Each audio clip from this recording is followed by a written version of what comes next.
A man walks into a cafe, restless, his eyes darting across the room as if expecting someone. A waitress asked him if he wants coffee, and he nodded. He keeps glancing, suspicious of everyone around him. Sit up straight and eat your food. You never listen. All you do is fool around.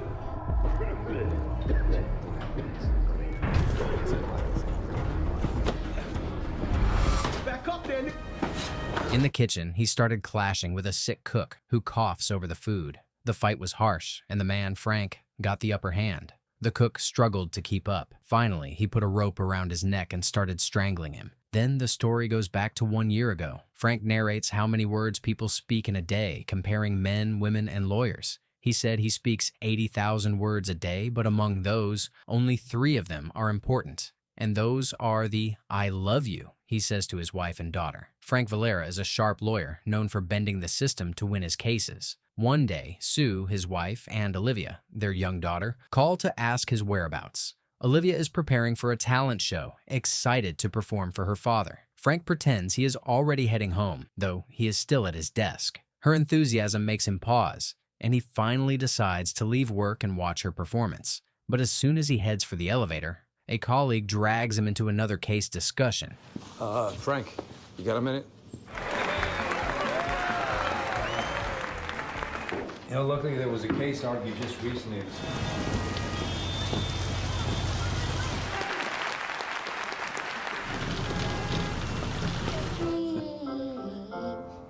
By the time he arrives, the show is over and his family is gone. He tries calling them, but gets no reply. At home, he brought a teddy bear for Olivia and waited anxiously, apologizing on the phone and asking Sue to return soon. The night drags on until flashing police lights appear outside.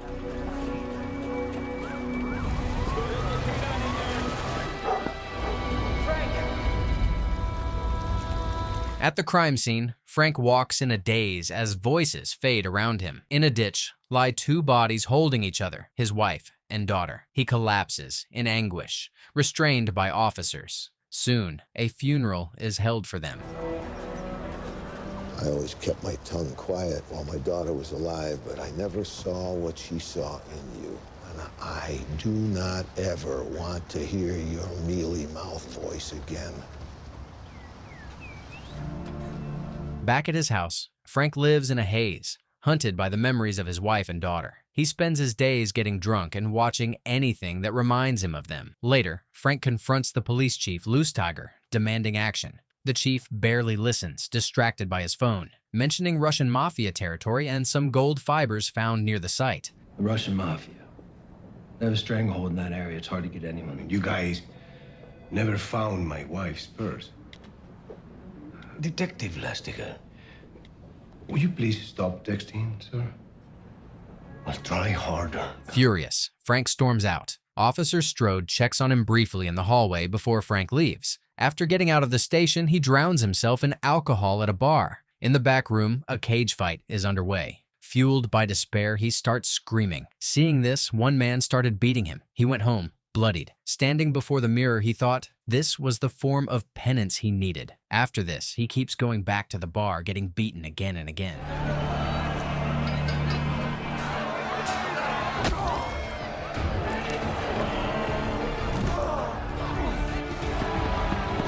His downward spiral continued until his co-workers told him to take time off. They want him to work on his mental health, but in reality, he knows they just don't want him to be around anymore. Frank doesn't want to stay there anymore either. Defending suspected criminals is something he doesn't want to do anymore. After this, he kept going back to the fight, getting beaten every day. One day, Officer Strode came to the fight and found Frank on the ground, beaten. He helped him up and they sat in a bar drinking. I promised I'd meet them at my daughter's talent show the night they were killed. It's killing me. You following me or something? Your case has been reprioritized for now. It's hard. Case is dead? After his conversation with Strode, Frank walks back home. As he is walking, he stumbles upon a young girl. Shortly, a man came to take her, but Frank, suspicious of the man, attacked him. Soon, others started coming. The girl stabbed him in the leg and he fell into a bookstore. He quickly stumbled out of there as police cars rushed to the scene.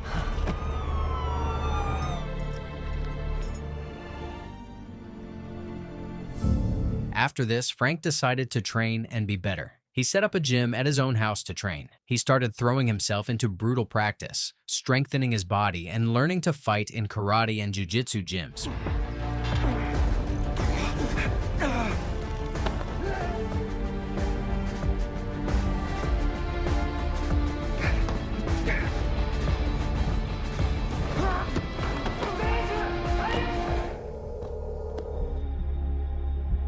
One night, he drives a black car back to the site where his wife and daughter were found. Parking beneath a bridge, he searches for anything he might have missed. In the silence, he notices a faint tapping sound. He realizes that the man he used to be, loud and distracted, would never have heard it. Following the noise, he climbs an antenna that leads to a small shack. Inside, it is clear someone has been living there.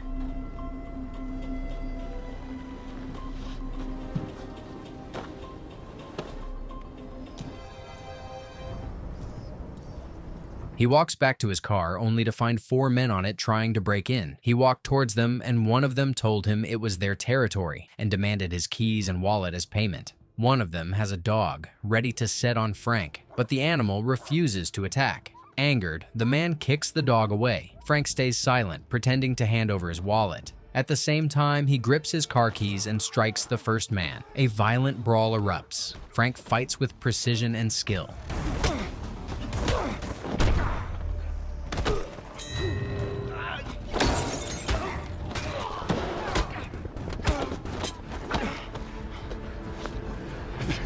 He pulls out a photo of Sue and Olivia, showing it to the man he has pinned down, searching his face for recognition. There is none. Convinced he isn't the killer, he just knocks him unconscious. While he was distracted with this guy, another mobster rose and pointed his gun at him. Before Frank could react, he shot him in the stomach during the chaos. His strength faltered and collapses on the ground.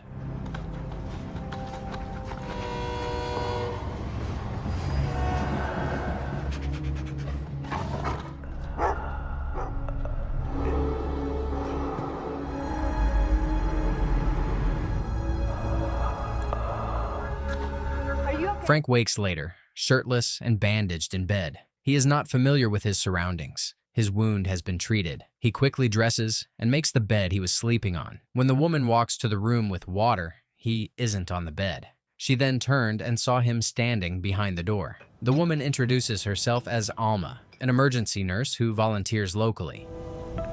Are you okay? Do you remember anything about yesterday? I found you lying in the road. You're lucky. The bullet only grazed you. Frank doesn't speak a word. He leaves, and outside he finds the same dog waiting. The dog follows him home. Frank gives him food. He then pins the photo of the man from earlier on a whiteboard, crosses out his face, and keeps searching for the next lead. In the crime scene photos, he saw that Sue's car window was rolled down. He wondered why the window was rolled down in the rain. Soon, the doorbell rings. Alma stands there, holding his wallet, reminding him she still needs to change his bandages. She found his address from his ID inside. After changing his bandages, he tapped her on the shoulder and walked away. Angrily, she told him he can't fool her by acting like he can't talk. She mentions overhearing him talk in his sleep, proof that he can speak, though he remains silent. Instead of answering, he hands her an invitation to the memorial service for his wife and daughter. I am so sorry.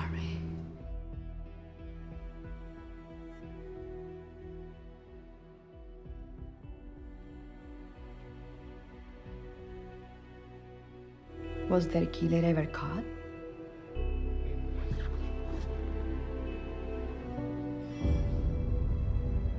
I know that area very well.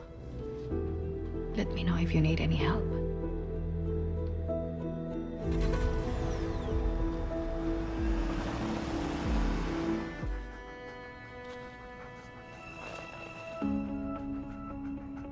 A transportation security dog.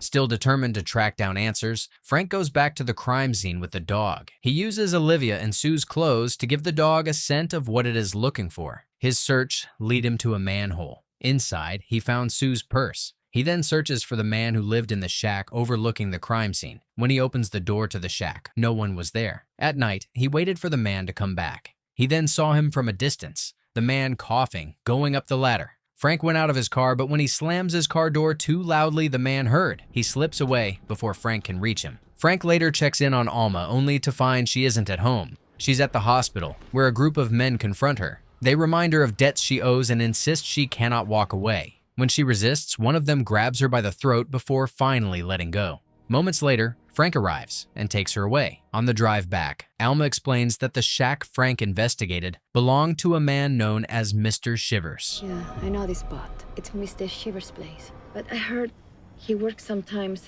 at the local diner as a fry cook.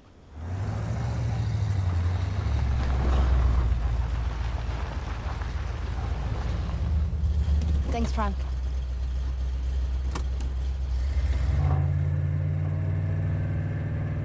After Frank drops her off, Russian gang members corner Alma and demand she continue supplying them with stolen drugs. Frank intervenes, taking them down quickly. He points a gun at them, scaring them off. After they left, Frank demands an explanation. Those guys, they came into the ER, had me steal drugs for them from the hospital, you know. They're gonna kill me for this, Frank.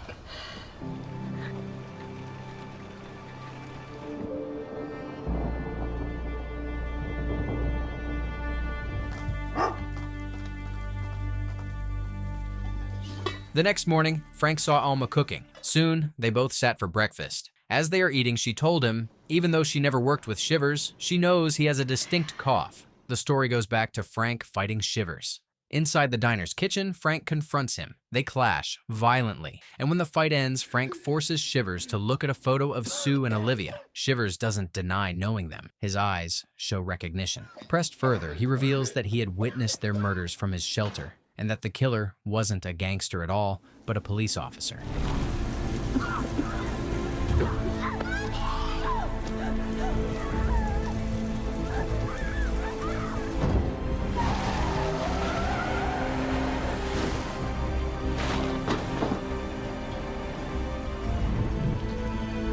You killed them in the warehouse. What could I do, huh?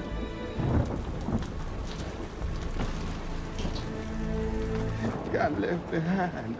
I took the money from it and I got rid of it. I needed the money, man. I'm sorry. Frank bolts out the back of the diner as others rush in through the front. Determined to uncover the truth, he sneaks into the police station and discovers that Officer Hank Strode had been on patrol in the same district the night Sue and Olivia were killed. Suspicion grows.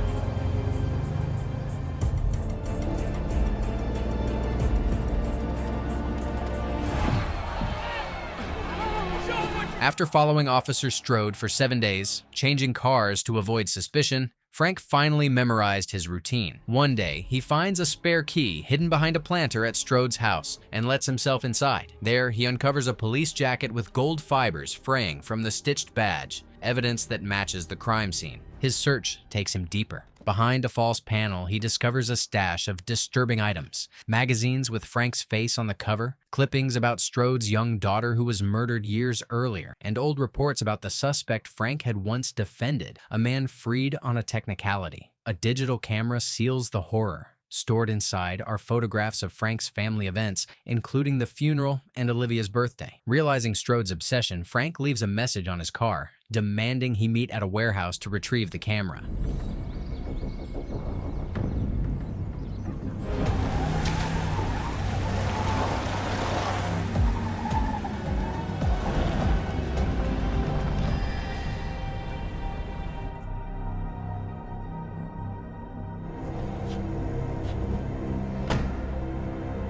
At the appointed hour, the two men face off. Officer Strode fired at him, but Frank dodged the bullet and hid. Strode then started telling him what he did. Frank defended a man who was freed and later murdered Strode's daughter. She was 12 years old, and she was murdered by someone who should have been behind bars. He then started taunting him, talking about Olivia and Sue to get him out of his hiding. The fight is brutal, with both suffering injuries.